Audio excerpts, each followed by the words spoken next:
The letter arrived on my 25th birthday, crisp and formal with an embossed wax seal I didn't recognize.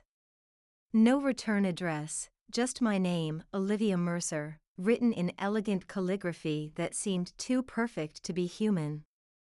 I almost tossed it with the junk mail, but something about the weight of the envelope gave me pause.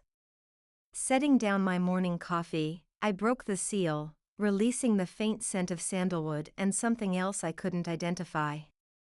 Inside was a single card, ivory and heavy, with one line of text. The truth of your lineage awaits. April 17, 8 p.m. The Blackwood Hotel. I stared at the message, a bubble of laughter rising in my throat. Was this some elaborate birthday prank from my roommate? But Catherine was in Seattle for a conference, and this seemed far too ornate for her usual practical jokes. My phone rang, startling me out of my thoughts. Hello? I answered, still studying the card. Ms. Mercer? The voice was deep, professional. This is Edward Grayson, calling to confirm you received our correspondence. I hesitated, suddenly wary. I received a card, yes. Who is this really? I understand your skepticism. His tone remained measured. But I assure you, this matter concerns your heritage in ways you cannot yet understand. My heritage? I repeated, thinking of my childhood in suburban Milwaukee. Average parents, average life. There was nothing mysterious about the Mercers. I think you have the wrong person. You were born October 12, 1998. Adopted 3 days later by Thomas and Marie Mercer. His words came out methodically, each one striking like a hammer. Your birth certificate lists your parents as unknown, but that was an intentional inaccuracy. The coffee mug slipped from my hand, shattering against the kitchen tile. I barely noticed the hot liquid soaking into my socks. How do you? All will be explained, Ms. Mercer. April 17, 8 p.m. The Blackwood Hotel. Suite 1425. He paused. It's time you learned who you really are. The line went dead. I stood frozen, my mind racing. I'd always known I was adopted, my parents had never hidden that fact. But they'd told me my birth parents were teenagers who couldn't keep me, that all records were sealed per their request. Had that been a lie? My hands trembled as I reached for my phone again, scrolling to Mom in my contacts. It was barely 7 a.m. in Milwaukee, but this couldn't wait. After 4 rings, her sleepy voice answered. Olivia? Is everything okay? Mom, I just received a strange letter. And a call. About my birth parents. The silence that followed lasted too long. Mom? Oh, honey, she finally said, her voice small and tight. You'd better put on some coffee. This might take a while. 2 hours later, I sat in stunned silence, trying to process what my mother, my adoptive mother, had told me. They came to us specifically, she'd explained, her voice trembling. They said they'd chosen us, not the other way around. That you needed a normal upbringing, away from their world. We didn't ask questions, Olivia. We just wanted a child. But why? I demanded. Why all the secrecy? Why now? The agreement was that they would contact you when you turned 25, not before. They were very specific about that. Who were they, Mom? Please. She hesitated. They never gave their last name. The woman called herself Diana. Her companion was Julian. They were intimidating people, Olivia. The kind that command a room without trying.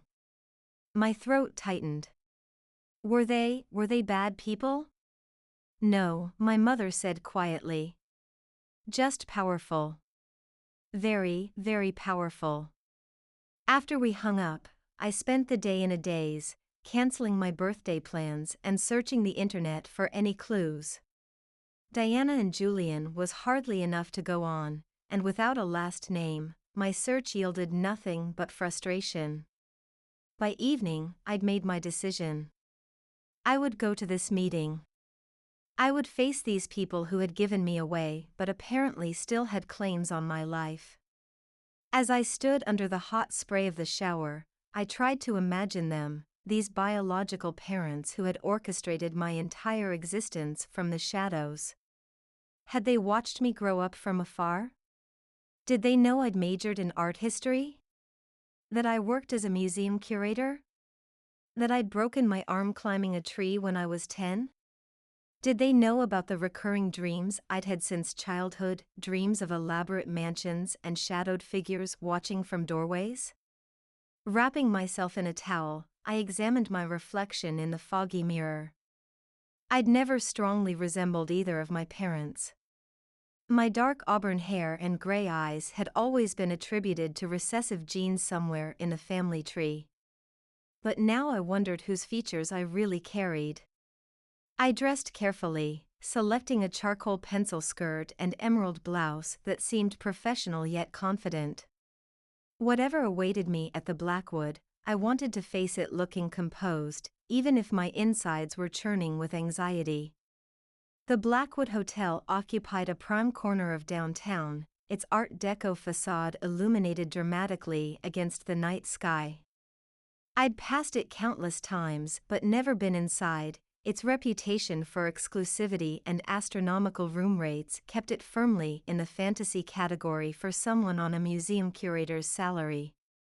At the entrance, a doorman in an immaculate uniform opened the heavy brass door. "Good evening, madam." The lobby gleamed with marble and gold, crystal chandeliers casting prismatic light across well-heeled guests. I approached the front desk, suddenly aware of my racing heart.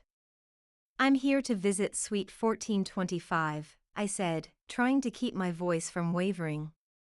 The clerk's professional smile never faltered, but something shifted in his eyes. "Of course. Ms. Mercer, I presume?" "Yes.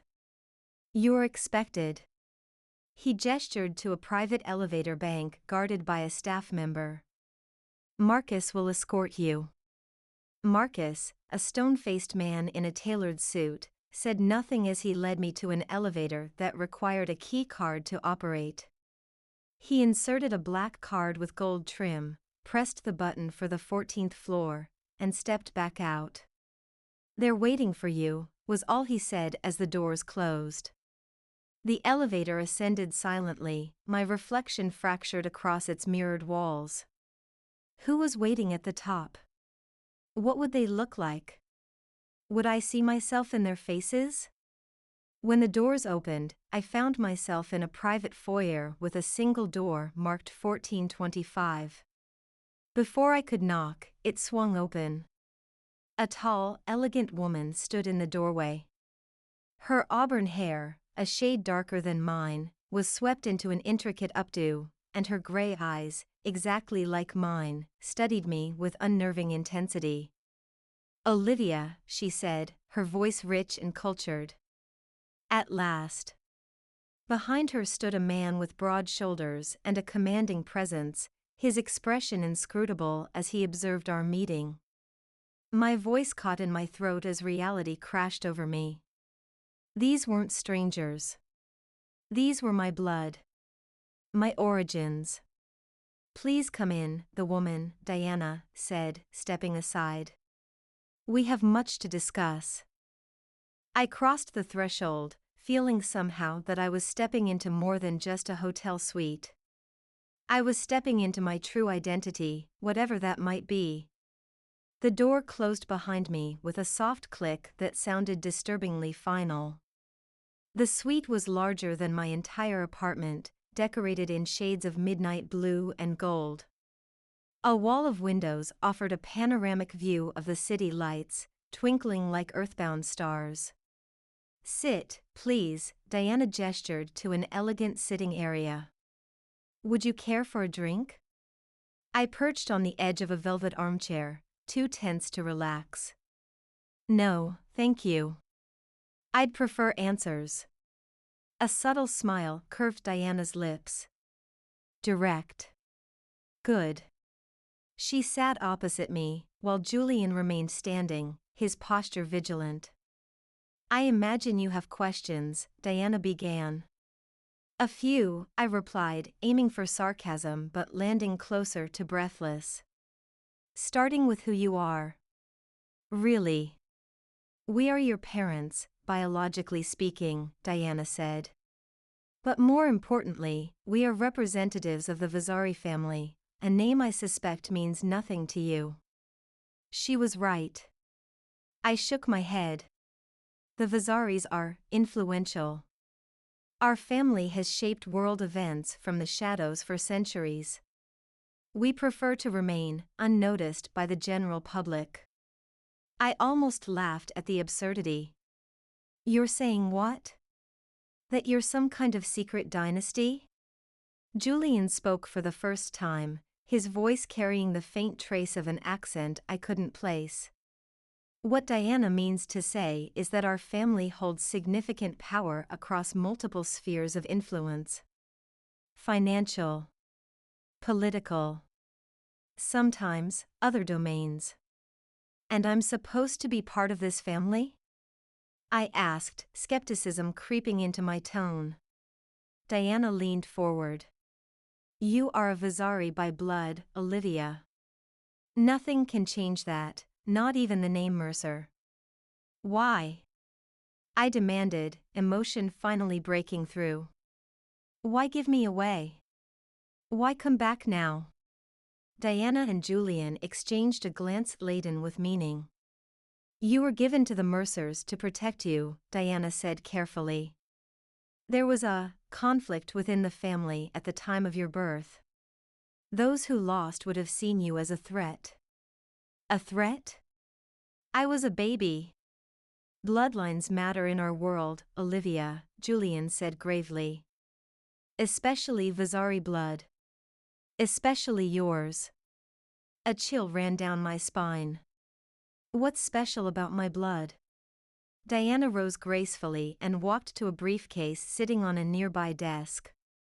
She returned with an ornate wooden box, its surface carved with symbols I didn't recognize. Your bloodline carries a particular sensitivity that manifests around your 25th year, she explained, opening the box to reveal a crystal vial filled with dark liquid. That sensitivity is about to awaken in you. Without proper guidance, it can be overwhelming. I stared at the vial, feeling increasingly like I'd stumbled into a bad fantasy novel. What kind of sensitivity? In crude terms, some might call it psychic ability, Julian said, his tone clinical. But it's more complex than that. More essential.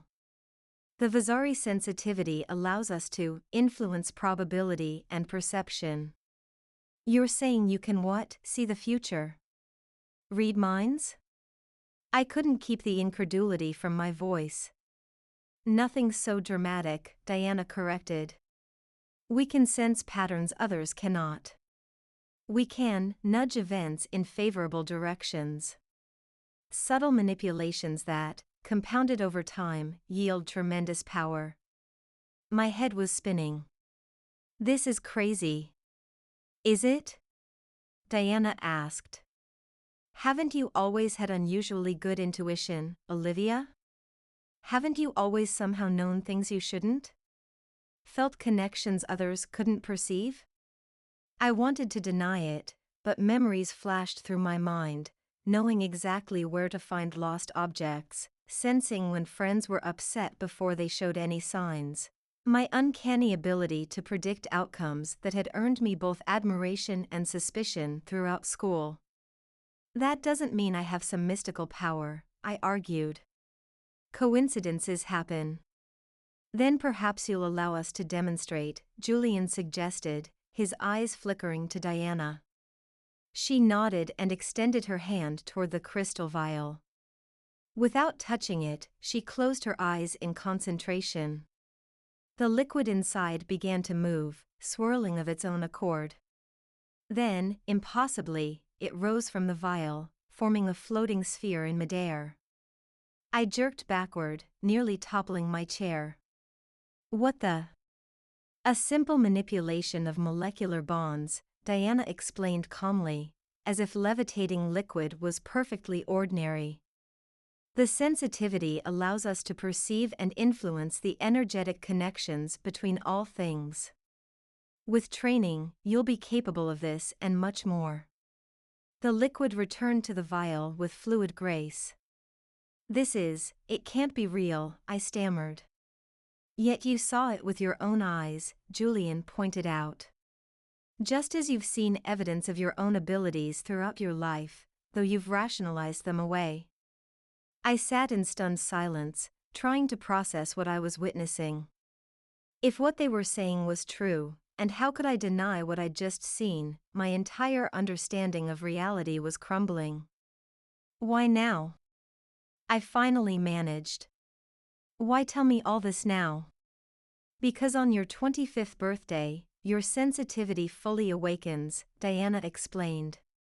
Without proper training, it can manifest in unpredictable and potentially dangerous ways. Dangerous how? Uncontrolled sensitivity has driven people to madness, Julian said bluntly. Or worse. I swallowed hard. And if I refuse? If I just want to go back to my normal life? Diana's expression softened slightly. That's no longer possible, Olivia. The awakening has already begun. You can feel it, can't you? The way the world has started to shift around you? She was right. For weeks, I'd been experiencing strange phenomena, lights flaring when I became emotional, electronic devices malfunctioning around me, vivid dreams that left me exhausted upon waking. I'd blamed stress, lack of sleep, anything but this. What happens now? I asked, my voice barely above a whisper. Now, Diana said, you return to the family. You learn to harness your birthright. And you take your place among the Vazari, as you were always meant to. Julian stepped forward, extending his hand. It's time to come home, daughter. I stared at his offered hand, teetering on the precipice of a decision that would forever change my life. Everything I thought I knew about myself, about the world, had been upended in a single evening. And yet, some part of me, some deep, previously dormant part, felt a flicker of recognition. Of belonging. I reached out and took his hand. Dawn was breaking as we left the Blackwood Hotel, the city still peaceful in the early morning light. Diana and Julian led me to a sleek black car with tinted windows, where a driver waited silently. Where are we going? I asked as we pulled away from the curb. The family estate, Diana replied. It's about an hour outside the city. I watched the familiar streets slide past, feeling strangely detached. In just hours, my identity had been completely rewritten. Curator Olivia Mercer was now also heiress to some secret psychic dynasty. It seemed laughable, except for the undeniable demonstration I'd witnessed. And the growing awareness of something shifting within me, like a door slowly opening to a room I'd never known existed.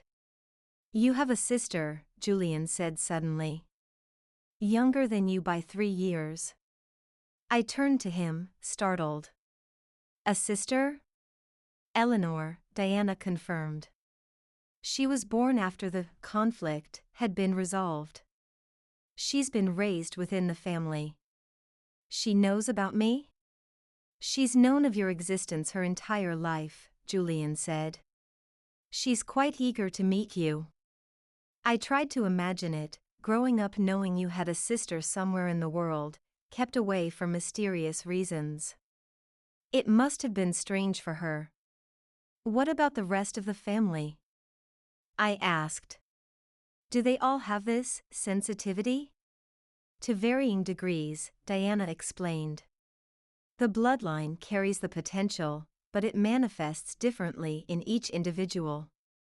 Some specialize in manipulation of matter, others in perception or persuasion. And what's my specialty supposed to be? Diana and Julian exchanged another of their meaningful glances. That remains to be seen, Diana said carefully. But given your parentage, we have certain expectations.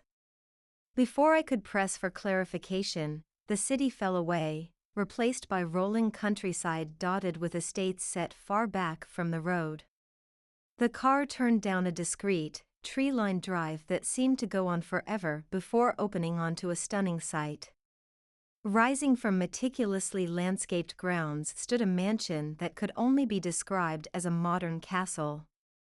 Constructed of glass and stone, it gleamed in the morning light, water features and sculptures enhancing its breathtaking design. "Welcome to Vasari House," Julian said, watching my reaction. "This is yours?" I managed, taking in the grandeur of the place. "This is one of the family properties," Diana corrected. "And now, it's yours as well." The car stopped at the base of wide stone steps. As we exited, the massive front doors opened, and a young woman emerged. She was perhaps 22, with honey blonde hair and the same gray eyes that Diana and I shared. Her face lit up when she saw me. "Olivia," she called, rushing down the steps and embracing me as if we'd known each other all our lives. "I can't believe you're finally here." I stood awkwardly in her enthusiastic embrace, not knowing how to respond. "Eleanor," Diana chided gently. "Give your sister some space. This is all very new to her." Eleanor stepped back, still beaming. "I'm sorry. It's just, I've waited so long to meet you. I have a million questions." Despite my overwhelm, I found myself smiling at her earnestness. "I have a few of my own."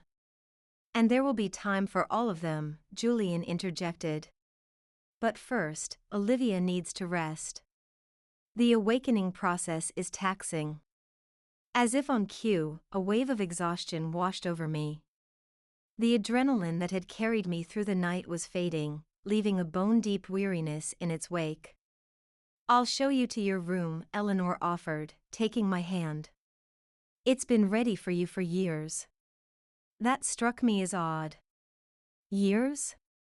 But how could you know I would come?" Eleanor's smile turned enigmatic. "The family has ways of knowing such things."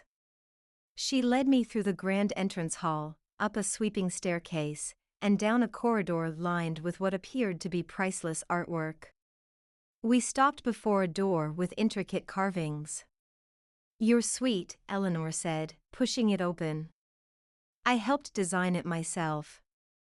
The room beyond was stunning, spacious and elegant, with a sitting area, massive four-poster bed, and floor-to-ceiling windows overlooking the estate grounds. But what caught my attention were the details. The walls were painted my favorite shade of sage green, the bookshelves held volumes I recognized as beloved titles, even the artwork reflected my taste precisely. "How?" I began, touching a small bronze sculpture identical to one in my apartment. "We've been watching over you, Olivia," Eleanor said softly. "From a distance, but always with love. We wanted you to feel at home when you finally returned to us." The implication was both comforting and disturbing. How closely had they been monitoring my life? What else did they know about me? "I'll let you rest," Eleanor said, sensing my fatigue. "But I'll be just down the hall if you need anything." Left alone, I sank onto the bed, too exhausted to even change out of my clothes. As consciousness faded, I had the strange sensation of something unfurling within me, like tendrils reaching out to touch the world in ways I had never before perceived. My last thought before sleep claimed me was a question: was I gaining a family, or losing myself? I woke to darkness, disoriented. It took several moments to remember where I was, not in my apartment, but in a mansion belonging to the family I'd never known I had. A family with supposed psychic powers. A family that had been watching me my entire life. I fumbled for a light switch, illuminating the unfamiliar room. A glance at the ornate clock on the mantel showed it was just past 8 p.m. I'd slept through the entire day. Rising on unsteady legs, I made my way to the ensuite bathroom, a marble and gold affair larger than my bedroom at home. After splashing water on my face, I studied my reflection, searching for any visible change. I looked the same, if perhaps a bit paler than usual. But I felt different, a subtle, persistent hum of energy just beneath my skin. A soft knock interrupted my thoughts. "Olivia?" Eleanor's voice came through the door. "Are you awake?" "Yes," I called back. "Come in." She entered, bearing a tray of food. "I thought you might be hungry." She set it on a small table by the window. "How are you feeling?" "Strange," I admitted, drawn to the warm scent of fresh bread. "Like I'm still dreaming." Eleanor nodded sympathetically. "The first few days of awakening are always disorienting. But it gets better, I promise." I sat and started eating, suddenly ravenous. "How was it for you? When your abilities emerged?" "Frightening, at first," she said, settling into a chair across from me. "I specialize in empathic projection, feeling and influencing emotions. When it first manifested, I was overwhelmed by everyone's feelings. I couldn't tell where they ended and I began." "That sounds awful." "It was, until I learned to control it." She smiled. "Now it's like having an extra sense. I can't imagine living without it." I considered this as I ate. Diana and Julian, our parents, they wouldn't tell me what my specialty might be. Eleanor's expression grew cautious. "That's because your potential is significant. They don't want to influence your natural development with expectations." "What does that mean, exactly?" She hesitated. "In our family, power tends to follow certain patterns. Based on those patterns, and who your parents are, your abilities could be exceptional." Before I could press further, the door opened again, and a distinguished older man entered. His silver hair was swept back from a sharp-featured face, and he walked with the aid of an ornate cane topped with a crystal sphere. "So this is the prodigal daughter," he said, his voice carrying an authority that made the air feel suddenly heavier. "I am Vincent Vasari, your grandfather." Eleanor immediately stood, her demeanor shifting to something more formal. "Grandfather, I didn't realize you'd returned from Geneva." "Clearly," he said, his gaze never leaving me. "I came as soon as I felt the awakening begin." The birth of a new Vasari sensitivity is always of interest, particularly one with such potential. I rose as well, feeling oddly compelled to stand in his presence. "It's nice to meet you, sir." Vincent studied me with piercing eyes the color of storm clouds. "You have your mother's features, but your essence, that's pure Vasari prime line." He tapped his cane on the floor, the crystal catching the light.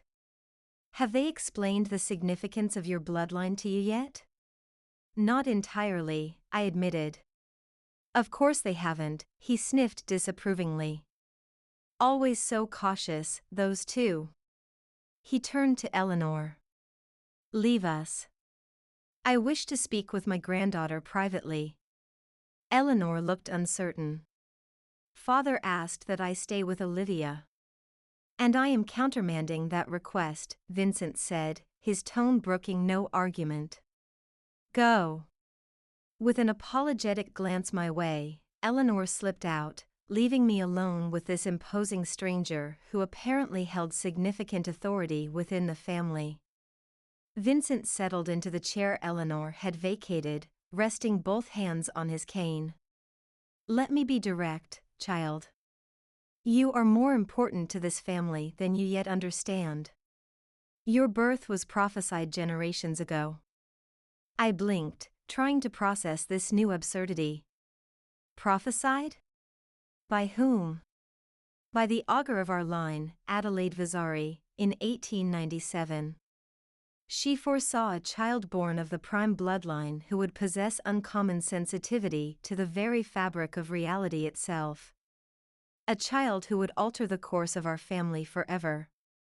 His eyes bored into mine. You are that child. I shook my head. That's impossible. You can't know. I can and do know, Vincent cut in. The timing of your birth, the specific convergence of bloodlines, the unprecedented strength of your awakening signature, it all aligns with Adelaide's prophecy. What does that even mean? I demanded, increasingly frustrated by the cryptic nature of these revelations. What am I supposed to do with this information? Vincent leaned forward, his voice dropping to just above a whisper. It means, dear girl, that you have the potential to become the most powerful Vasari in generations. Perhaps the most powerful ever. A peculiar sensation unfurled within me, a mixture of disbelief, fear, and something else. Something that felt uncomfortably like hunger. Your parents hid you away, claiming it was for your protection, Vincent continued. But they really feared what you might become. What you might choose, once fully awakened. Choose? I echoed. The Vasari family has always been divided on how our gifts should be used, he explained. Some, like your mother, advocate restraint and minimal interference in world affairs. Others, like myself, believe that with great power comes not just responsibility, but opportunity. The implication hung in the air between us. Vincent was telling me there were factions within this family I'd just discovered, factions that might try to influence me for their own purposes. I don't even know if I believe any of this yet, I said. And you're already trying to recruit me to your side? Vincent chuckled, a sound like dry leaves rustling. Perceptive. Yes, I suppose I am. But I'm also offering you honesty, which is more than they've given you. Diana and Julian will try to control your development, limit your exposure to the full scope of your abilities. And you wouldn't? I would give you freedom, he countered. Freedom to explore the full breadth of your potential. To become what you were meant to be. Before I could respond, the door burst open. Julian stood there, his face tight with barely controlled anger. Father, he said, his voice frigid. I didn't realize you had returned. Evidently, Vincent replied, unperturbed. I was just getting acquainted with my granddaughter. Such an interesting young woman. The tension between them was palpable, raising the hairs on my arms. Julian's hands were clenched at his sides, and I sensed a gathering of energy around him, like the air before a lightning strike. Olivia is still adjusting, Julian said. This is hardly the time to burden her with family politics. Vincent rose, leaning on his cane. She deserves to know the full truth of her heritage, not the sanitized version you and Diana prefer. That's our decision to make, not yours. Is it? Vincent's eyes glittered dangerously. The prophecy concerns us all, Julian. The power she represents belongs to the entire family, not just to you and your faction. Julian stepped aside, a clear dismissal. We'll discuss this tomorrow, at the council meeting. Until then, I'd appreciate if you'd respect our wishes regarding Olivia's introduction to family matters. For a moment, I thought Vincent might refuse. Then he inclined his head in a gesture that seemed more mocking than respectful. Very well. But remember, Julian, she has my blood as well as yours. And blood will tell. He turned to me. Until tomorrow, granddaughter. Think on what I've said. As he departed, the atmosphere in the room seemed to lighten, as if a storm cloud had passed. Julian sighed heavily. I apologize for my father. He can be intense. He said I was prophesied. That I'm supposed to be uniquely powerful. I fixed him with a demanding stare. Is that true? Julian's expression tightened. It's complicated. Uncomplicate it for me, I insisted. If I'm going to be thrown into the middle of some family power struggle, I deserve to know why. He nodded reluctantly. There is a prophecy, yes. Made by a powerful seer in our family line over a century ago. It speaks of a child born at a specific alignment of bloodlines who would possess unprecedented sensitivity to the underlying structures of reality. And you think that's me? We know it's you, he corrected. The moment you were conceived, every sensitive in the family felt it, like a ripple in a pond. That's what triggered the conflict that forced us to hide you away. I wrapped my arms around myself, suddenly cold. What exactly am I supposed to be able to do? Julian hesitated, clearly weighing his words carefully. If the prophecy is correct, and all signs indicate it is, you'll be able to perceive and manipulate the fundamental patterns that shape reality itself. Not just matter or energy or emotions, but the very probability matrices that determine how events unfold. That sounds godlike, he suggested grimly. Yes. And that's precisely why some members of the family, like my father, are so eager to influence you. To harness that power for their own agendas. I felt dizzy with the implications. And what's your agenda, Julian? You and Diana? His expression softened. To protect you. To help you understand and control your abilities. To ensure you have the freedom to choose your own path, whatever that may be. I wanted to believe him. But Vincent's words had planted a seed of doubt. What if Julian and Diana were simply trying to control me in their own way?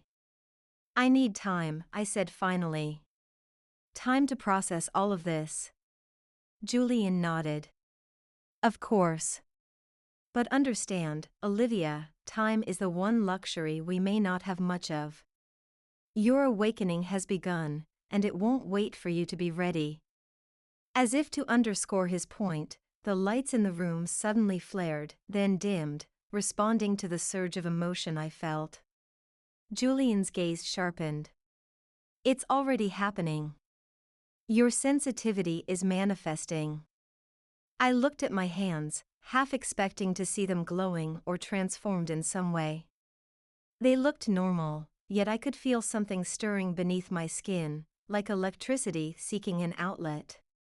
What happens now? I asked, my voice barely above a whisper. Now, Julian said, your training begins. Before your power outpaces your control. Morning found me in a circular room deep within the mansion, surrounded by Julian, Diana, Eleanor, and 3 other family members I'd been briefly introduced to, cousins of varying degrees, all with the distinctive gray eyes that marked the Vasari bloodline. The room itself was unusual, its walls embedded with crystals similar to the one in Vincent's cane, its floor inlaid with geometric patterns in copper and silver. This chamber is designed to amplify and focus sensitivity, Diana explained. It will help you connect with your abilities more easily. I stood in the center of the room, feeling both ridiculous and anxious. What exactly am I supposed to do? For now, just close your eyes and breathe, Julian instructed. Try to sense the energy within and around you. I complied, feeling self-conscious under the watchful eyes of my newly discovered relatives. At first, I felt nothing but the cool air of the chamber and the flutter of my own rapid heartbeat. Then, gradually, something shifted. It began as a subtle awareness, the exact distance between myself and each person in the room, the minute currents of air stirred by their breathing, the almost imperceptible hum of electricity in the walls. Good, Diana murmured. Now reach deeper. Feel the connections. I wasn't sure what she meant, but I tried to extend my awareness further.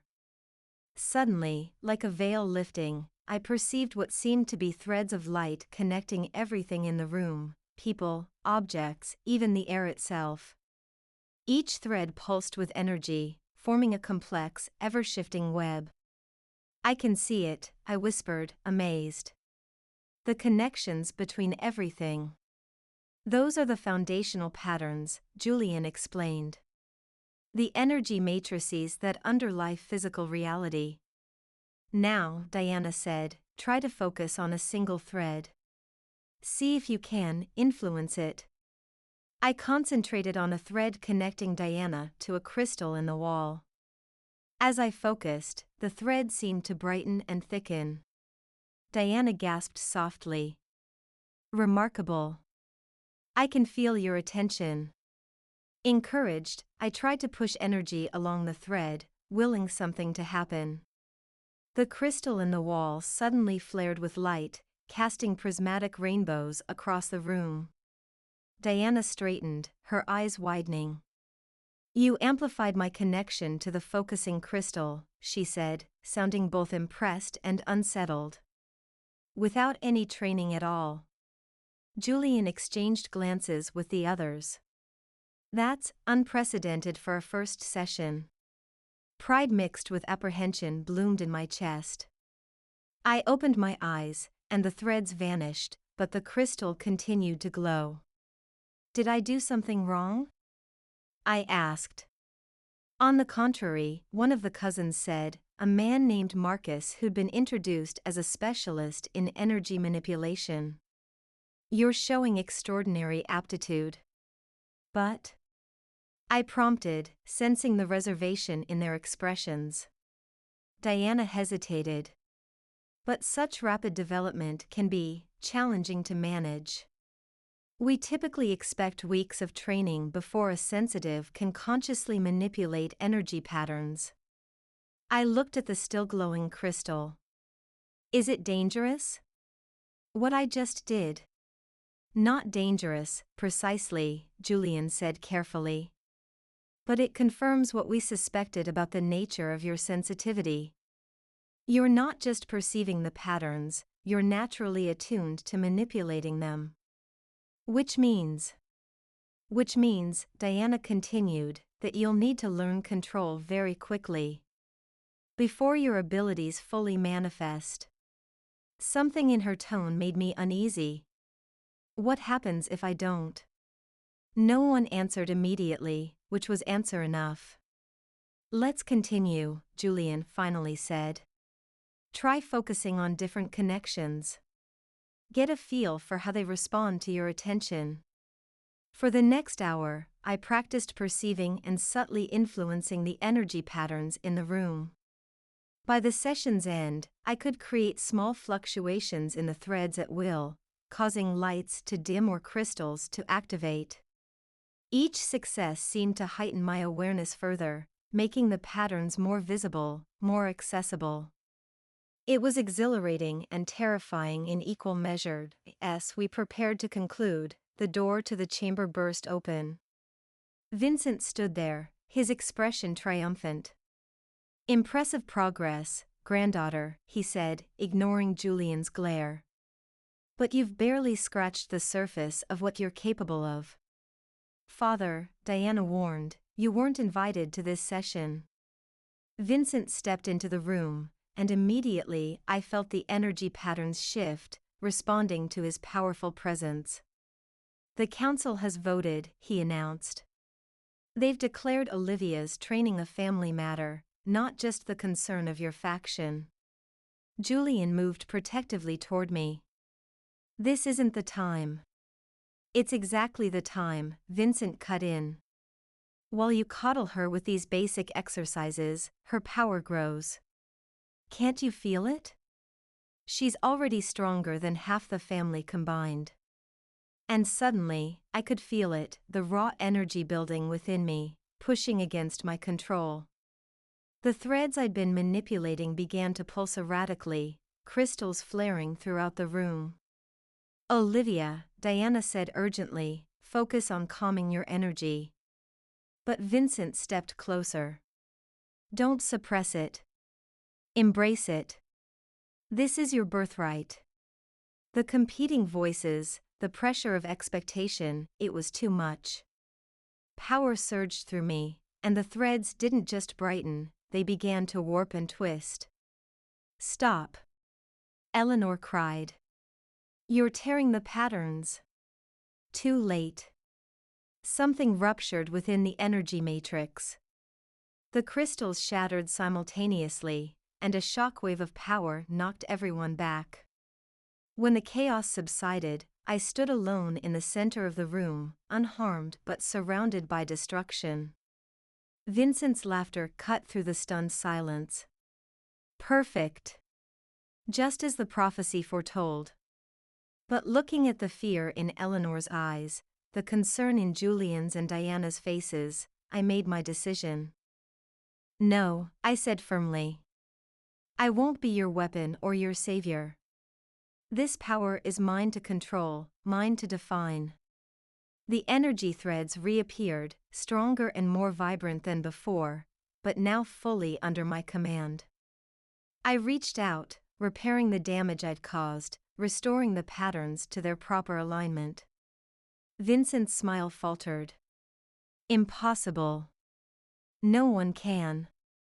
I can, I said simply. And I choose my own destiny. In that moment, I understood, I wasn't just Olivia Mercer or a Vizari heir.